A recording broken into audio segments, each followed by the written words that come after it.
Okay, now we back. Now I can play now. So now we're on to the Hewitt family, right? Yes, the Hewitts. We left the sword. Now we're on to the Hewitt family. You said it. The Hewitt family. What are we going to now? Which one are we going to? The remake. The 03 remake. I like the movie. And it's the beginning of the remake era. Yes. Thank you for acknowledging that. And it's the best one because I think it wasn't done to cash in. I think they just say, hey, let's. It was a genuine love. Let's just do this. Yes, there was no pretense. There's nothing out there. We just want to do it. And shout out to Michael Bay for producing it. Platinum Dunes. Platinum Dunes. I'd have to say probably. Yeah, I had to put Andrew Bernarski as the second best Leatherface behind Gunnar Hansen. Absolutely. Yep. Matter of fact, and you know who he is, right? That's Chip Shrek from Batman Returns. That's Max Shrek's son. No, I didn't know that. Yeah. Oh. remember Penguin's going to kidnap him? He's a big kid. Yeah, he's a big dude, man. Oh, you're right. Yeah, he's like. I just. Yeah. Yes. You know, remember he said, "Father, let's bring joy to the masses." AKA Eric Trump. Okay. But it's beautifully shot because they brought Daniel Pearl, the same film cinematographer from the original. Yes, he brought him back. And what makes it cool is like it has its own distinct look versus the original. Right. It captured the essence without trying to copy. Yeah, it got the gist of it, but it became its own thing. And probably a good part of that has to go on to Arlie Ermey, even though you could argue probably a bit over the top at times. He's probably a little bit too much over the top. No, he killed it to me. I have no complaints about it. Some great kills, especially probably the best one was running through the clothesline. And he clips him with the chainsaw and takes his leg off. Like, was that not the second one? No, that was the first one. That's right. Crazy because he's running through the and I love the scene where he's like prepping him like actual meat, where he gets the salt. And he shakes it a little bit, and he slaps it on there, and then he gets a paper and he pulls it out like you're at the butcher shop, and he ties it on the leg. Like it's kind of not humane, but he's not like a complete. He's not gonna let. He's like, I cut your leg off. I'm not gonna let you get gangrene. But he's a nice guy. Tougher. But what he does, he's prepping him like actual meat, and he puts him on the hook like he's the chef in him at that point. Came out. It's just a little detail, and I just love how it was executed. And I love the basement, all the water dripping, there's mud down there. Reminds you of the Jay with the Damagers video for Come Clean. How the? Okay, that's not like that really germy, dirty look. Yes. Kind of in a way, kind of set the tone because a lot of movies. Well, for movies going forward, it set the visual tone for Saw. Yep. In a way, because remember when the first Saw, that whole grungy, dirty looking. Yes. Texas was the first one to do that. Yeah. Shout out to the director. And I'm having a Marcus Nispel. Yes. Yes, dude, but he was going on that. But Conan, let's said about that Conan and Barbara. So, what did you think about the group of the teens? They were cool. They were dope. Yeah, they were cool. Let me say, there's a mistake though, real quick. They're playing Sweet Home Alabama. Sweet Home Alabama. The movie takes place in '73. Sweet Home Alabama didn't drop till '74. Oh, so they fucked up on that one. But that's you're just being a dick now. No, I love it. But I'm saying that there's a little things. Those are the details as a director. No. I mean, you should. I mean, if the song didn't come out that year, then you should get that right. But little shit like that bugs me. They were all good. They weren't. I think part of the reason too they weren't your typical irritating, teens. I think because there was no Franklins amongst them. This was a post. You bastard. Well, I think this was a movie in the wake of Scream. Right. Where because you want to like all the characters. The characters are likable. Plus, I think there's a lesson they took away from Scream. I don't think they're trying to be like Scream, but I agree with you. There was one of the lessons like, how do we do this? Yeah. It was Scream set the precedent, likable characters. Yes. Well, and then like you look at the talent pool. A lot of these, especially in the case of Jessica Biel, these were. These were like 20-somethings that were, coming up off the WB channel, stuff like Dawson's Creek or what was her show, Seventh Heaven? All that. It seemed like that was like a pool for like pulling horror actors from the WB or the Fox TV or Party of Five and Nev Campbell and all that. And that's at the president because a lot of them would do that moving forward too. Yeah, throughout the 2000s. So it's a good movie. I still prefer the '74 original, still the best, of course. But the remake is love. I'd say this is my third favorite behind. The first two are really good because I really like two a lot. So I'd say this is pulling a strong favorite for me. One of my favorite scenes too. I want to jump in there and say was the kid with the glasses, the one that got really scared. Oh yeah, he's such a great actor. His performance when you see the lips trembling, so good. I give him credit because what's sad. Not to go off on tangent, but Academy Awards will always give awards for actors in regular shit that you'll never watch again and you'll never see special editions of. Yet these actors in these films put a performance that just captures you. Like, how hard is it for an actor to make his lip quiver in fear believably? Yes. Like, damn near his emotion is right there. Yes. He's drooling, he's crying. Like, That takes a lot So to bring believable, to bring I that get out of you. stomach hurt when I see that. Yeah. Because it's so good. Because now you're there with him. Now you know what that fucking feels like. You know what I mean? Right. And it's just Now, I could go on to say, behind Leatherface, the number one villain in the franchise has got to be Sheriff Hoyt. oh, dude, hell No yeah. doubt about it. Even over Chop Top. Even who over I Chop love. Top? Okay. Even Oh, over Chop. he's Now, the Chop Top's best. the second most iconic. Yeah, you got Leatherface. You got Chop Top. It But really in depends terms of because the biggest villain, like scary villain, it's got to be Sheriff Hoyt. Yes. Well, no doubt about if you're it. saying the overall franchise, I might even bump up to number one because you can almost kind of feel sorry for Gunnar Hansen because he's actually manipulated by his family. Yeah, exactly. He's and that's the thing. Bernowski's is straight up evil. Right. Yeah. Because I remember I forgot where I read this at or if I saw it, but Tobe Hooper did say that Gunnar Hansen's version was mentally challenged. Yes. Gunnar Hansen went to, And he had multiple personalities depending on what he wore. Right. Bernowski's version was just straight up a bad dude. I mean, he was disfigured, and he probably hates society because of it. But he was nothing mentally. No, off he about. was just. I mean, except the fact he was insane, but he was straight up evil. What was the name? Sheriff what? Hoyt. See, I mean, I find that there's plenty of times in that movie that they could have overtaken him. I didn't find him. Yeah, I don't think so in part I didn't one. find him intimidating. I don't at think all. so in part one. I found his dialogue dope. But I didn't find him. I disagree with you on Texas Chain 03 because it's the girl, it's the wimpy guy, Right. and it's the other girl, And and even he has in a badge, 06, and he that has a was badge and a gun. But the other one with the soldiers in 06, which we'll get to, They could have got I him. think they could have got him. You know, Well, to me, he even had Wait a minute, there was only one soldier in the sequel. right, prequel. but he Right, didn't. that's true. He didn't know that. But Right, you know what I mean? At that the point, thing too is, yeah, you could look at it that way, but I also think too, this was in the '70s. There was a Much more respect for authorities. even though there was that age of sticking to the man, I think Right. the mindset still was then this guy's a gun, he's the authority and stuff like that. Kind of we got Exactly. this He was guy supposed to be says there to that. help. but and I they got- saw him gun down someone that they shouldn't have gunned down in the middle of the road. I forgot who it was. But that was in 06, the 06 one. He gunned right. down the chick. I just did. I don't know. the For me, biker chick. I didn't find him. He didn't blow me away. I would go Chop Top over him. Really? But as far as if we're talking, or even the family, that would be what you said. Well, that actually, you're right. wasn't McConaughey and Viggo Mortensen pretty up there, pretty crazy? Vigo Yeah, they were. was he liked McConaughey. Vigo did. I know. I liked him as much as Vigo. I thought those are both Oscar actors, and I thought they both brought their own variation of it. But Lee, what's his? I'm having a senior moment. The actor who played Sheriff Ernie, right? Early, Ernie. yeah. Dude, he just takes it to another level. And two, I'm a big Full Metal Jacket fan. Right. Especially Oh yeah, Full Metal. I bought all day. His performance on there, I co-sign him on anything he does, and he still brought that intensity, and he was so In sadistic. 03, he was a son of a bitch, and then Yes. he was just as scary, if not equally more. The way he was scary. rapping, I grew up. Hey, help me with this shit. Like the way he was bullying. And he was like, them. yeah, he was mentally chainsawing. Dude, he him knocked that kid's mentally. teeth out with a gun. Like he smacked him. Boom. You know what I mean? Oh no, it wasn't when Yeah. it was a bottle. Yes, Just just fucking bottle. Just he the was way talking shit. He goes, "You can have my tickets," and he was like, bust the just- bottle. And Just that's so what sadistic. part two. He cut his own family members' legs off. Yeah, that was silly. That was over the top. that was some dumb shit.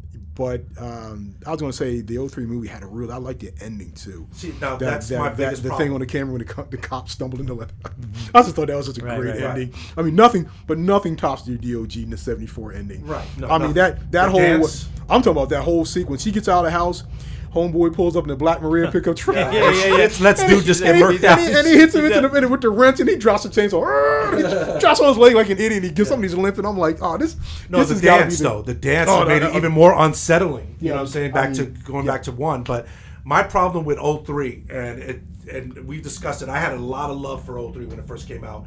But then my buddy Knuckles brought it to my attention. There's no way, old girl now, I know she's strong. She has adrenaline. There's no way that butcher knife is cutting through all that mass to the point where she cuts off Leatherface's arm entirely. I thought she cut off with his chainsaw, didn't she? No, she No, it cuts was, it off with the butcher like a knife. butcher But that's And, right here, and not that- only that, it stopped the franchise There you go. dead in its There you go. tracks Yep. because they couldn't Okay. move forward. They could only go You backwards. think that was by design? Do you think? I don't think there was. They had the faith in it it was going to be that big of a success. No, I don't think they were trying to do a franchise. I think they just wanted to tell a one-off story and just keep it moving. That's all. It wasn't like Well- because there was other movies that came in. I don't think they like it was the first of its kind, and it was just a remake. No one thought about doing a sequel to a remake. Yeah. Right. It was just we're just remake. Prior to 03, if it was a remake, it was just a standalone remake, no more, no less. Right.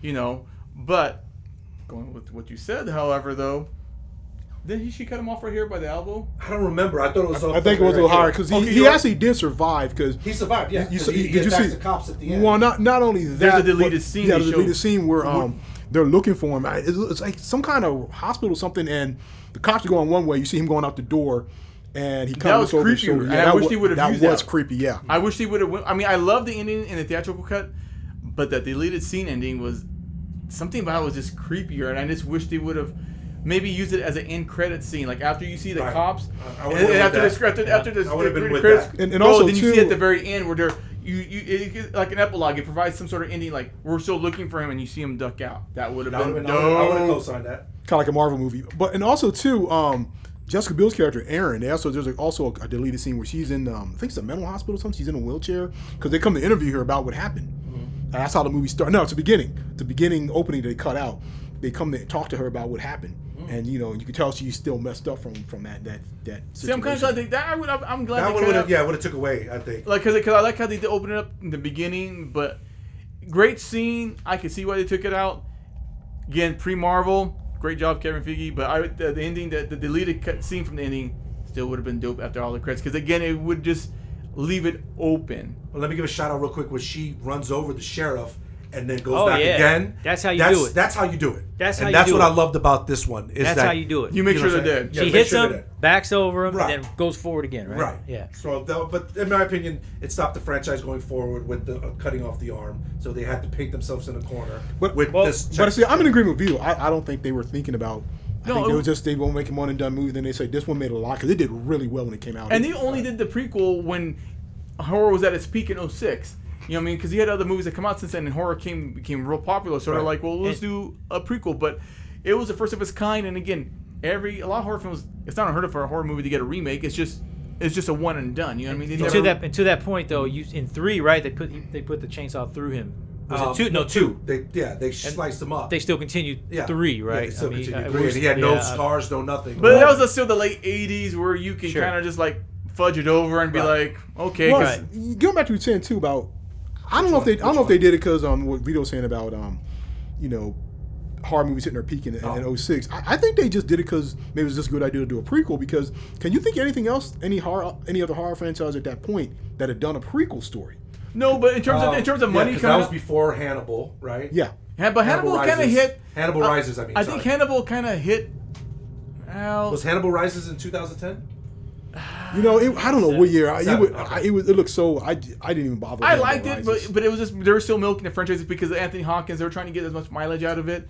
But he wasn't in Hannibal. Yeah, it was like the guy. Matter of fact, the guy. His name was. It was in 07. Giard something. Yeah. It's some French name. He just died like a few months ago. Really? Wow. Young. Yeah. But yeah, no, there were. But with going back though to what, and I stand corrected, but it felt like you had House of Thousand Corpses hit. You had all these horror movies hitting. Devil's Rejects. There was all these horror movies that were coming out both on direct-to-video or DVD in that time in theaters. You had Wrong Turn. There was just a lot of stuff that the Saws. A lot of things that was going on. You know what I mean? And so it made sense to try to get more mileage out of a franchise that they still had the rights to. You know what I mean? Mm-hmm. Because he did other remakes. Platinum Doom did other remakes to their movies. You know what I mean? When they did Friday 13th, I don't think they had anything to do with the Elm Street one. They did. I think that was Platinum's Doom too. Was it? Okay. Yeah. All right. So I know you have no love for the 06. Fuck 06. I don't. You hate on the next generation, but 06 was a hack-eyed movie, especially coming off the class that the 03 was.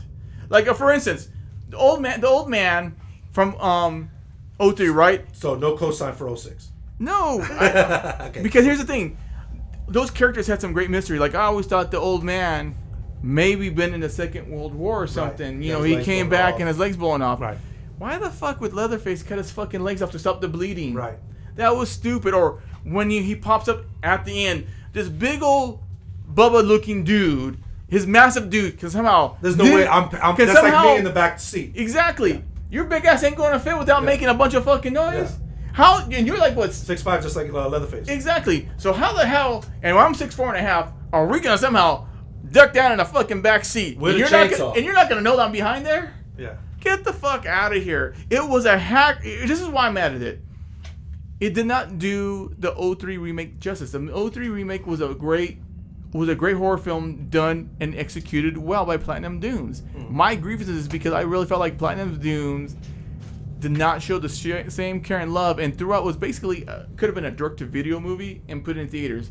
To me, for all the work and love that you gave 03, you did not respect that movie by giving it a hack-eyed prequel. That prequel could have been so much better.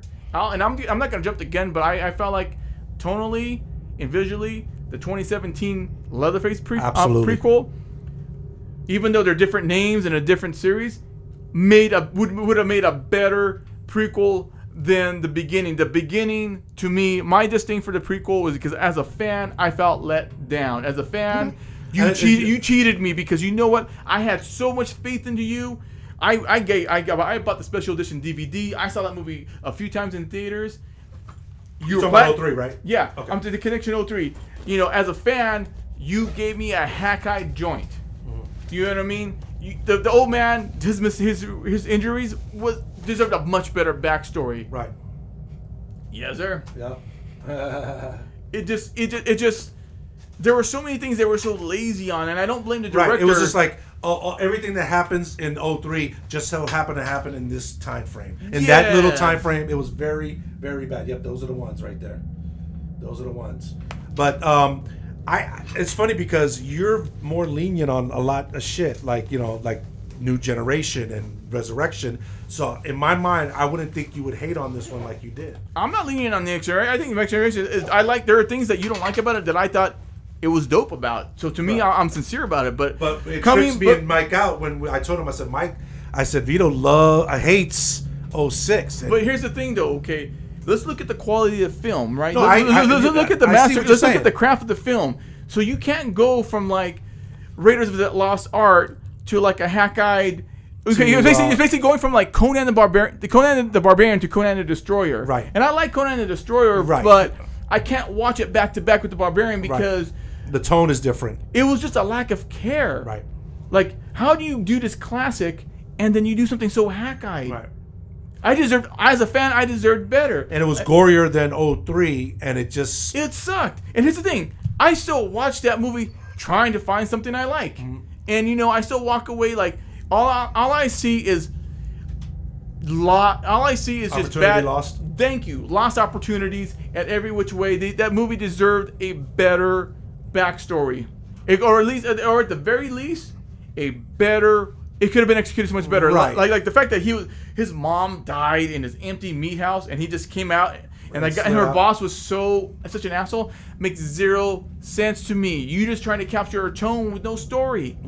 Like, come on, I can get maybe. I would have preferred it. Like, I would have done it, you know. And I'm not a director or anything like that. I would have had it a good family just drop him off because he's deformed or something like that. No, I would have been better had the mom just dropped him off, like a regular family dropping him off in the trash can because he was deformed and didn't want to deal with it. That would be more fucked up as opposed to, I'm supposed to expect that you're just one lone person in this closing meat house and then your boss has no love for you. Right. This is too much. Right. Get and out it was of here. just so far back. It was the 1930s when he was born, and I always thought Leatherface was a lot younger. Oh, well, I'm okay with that because you don't really know his age. I can go with that. He might have been in his early 40s, mid 30s in that time frame. I'm okay with that. It's just lost opportunities, and it was hack-eyed. That's all I can say. I didn't hate on it. I remember Killer B. My Killer B. Shout out to Killer B, my barber, and I remember he had the bootleg. And he was like, "Man, don't watch this shit. It's garbage." Killer B knows the stuff. So I just never checked it out. And then when I watched it, I was like, "Oh, it's not as bad." You know, like when someone hypes something up that it's so bad, and when you finally watch it, yes, because you have zero expectations. Right, and that's how I felt about this one. I'm okay with it. I thought the kills were decent. I agree that everything was so convenient that everything happened within this time frame. I thought that was lame. I still think that's lame to this day. I think like what Iron Mike was saying, he could have got his ass whipped by the soldier. But in the defense of the movie, that car accident with the cow, that shit looked incredible. I think you're sleeping on that part. But here's the but then all of a sudden she's like all the way over there. I'm like, how the fuck she get all the way over there? But I was gonna say though, hold on, you know what I mean? Like she just got thrown out the car and she's not mangled and she's not like, walking with a limp, nothing. But check this out. Lee Arlie Ermey. Arlie Ermey. he had to leave that movie post-production because his mother passed away. So I don't know how bad that affected in terms of what they had to work with afterwards. He still was killing it. He was But here's the thing, though. He had to leave halfway through, so a lot of his stuff wasn't done yet. So that impacted the production. So I don't know how much of that played into the final product. Kind of similar to 3 from Hell with Rob Zombie when Sid Haig passed away. He had to scramble real quick to salvage a product and rewrite everything. I didn't know he was gone. What do you think? What's your opinion on 6? I know you're a big fan of 03. I mean 03. What do you think about the beginning? I didn't have a problem with it. I hadn't seen it in a long time until a couple weeks ago when it was on Netflix. Prior to that, I saw it in the theater. I was on vacation with my family in Florida, and we all went to go see it at the AMC at Universal Studios City Walk. And I saw it, and at the time I saw it, and it was a forgettable film for me. But then I rewatched it again, and it wasn't that bad. It's not the 03 one. It's not. Right. But I thought the origin was pretty decent. I mean, and you got to remember that was kind of a rougher time too when you had those factories and people were kind of worked to the bone and treated like crap. Labor laws were there, but they're not what they are today. Right. So I could see her. I could see something like that happening back in that time in that era. Bernarski was good again as Leatherface. I'll give him that. He loves playing that character, by the way. I think he's the only actor who's played a character more than once, right? Yeah. Everybody else has been a different person in each movie. And he loves that character, and he's proud of playing it. On the little documentary, he talks about it. It sounds like Henry Cavill with Superman. Yeah. I don't dislike it as much as you do, Vito. Trying to think what I could say about it. I mean, I don't think it's as good as the 03 one. So a lot of people are just like, it's there, it's blah. I just expected it was a decent prequel. I expected something better for what it should have been. In the grand scheme of things, I think it's one of the better films. I do. If you look at the entire franchise, I think it is one of the better films, just on a technical level. The way they filmed and everything like that. And even the acting, I think it's just one of the better films. I mean, the main guy's a good actor. Even the things that the characters did really weren't too dumb. Like when we start getting to dumb. I'm sorry. One thing was dumb is that you mean to tell me one biker is gonna jack a car. One girl biker is gonna. You said it should have been like at least 3 or 4. You know what I'm saying? Okay. That doesn't make sense. Okay. They run in packs. They're like wolves. You know what I'm saying? According to police, documentaries. That's what it says about the thing. Little things like little details. And those like that. decisions is why I'm frustrated with it because Platinum Dunes had the money to give a better product to the fans. When they pull up and she's like, nothing here, Sheriff, they're fine, and he just bucks her in the face, and then I just dug that. The way I see it is, given what's going to be coming next in the next few minutes, it's still one of the better. Okay, I want to get your take on 06. This is still one of the better movies of the series. All right, 06 for me was when you guys mentioned it. It's there. Fair enough, yeah. I enjoyed it though. I like Jordana Brewster. Yeah, she looked great. I do like I like a little bit of creativeness when you kind of see the same thing. You got this group of 4, but they got a little backstory, right? One of them's going to war. Right. One does not want to go. Right. And there's some turmoil within the Jeep or whatever they were in. Mm-hmm. So I do like that part of it, but it's just there. I think, what's his name, Ermi again? Yeah. Again. They could have got him. Yeah. I think anyway. But especially real quick, I'm sorry, when they put him on the meat hook, how did they get on the meat hook? Right. Was it Leatherface? They don't address that. Right. But it was I'm with Corey too. It was one of the better ones. But again, for me, it was there. No, it wasn't Mark Nispel. The second, I think it was Jonathan LeBeasman, the guy who's behind the Underworld franchise. Isn't that the guy who's he did something. I think he did another movie prior to it. I think it was The Tooth Fairy or something like that. Okay, he did something, and I believe he was. I could be wrong. I don't want to speak for him. I don't know if he was happy with the final product because you shoot it, but then again, when you answer to a higher to your boss. What you shoot and what gets edited and compiled together are 2 different things. I just felt I was just let down. As a standalone movie, it's fine. But coming from the class of 03, the 03 film, as a fan, I felt cheated. That's fair.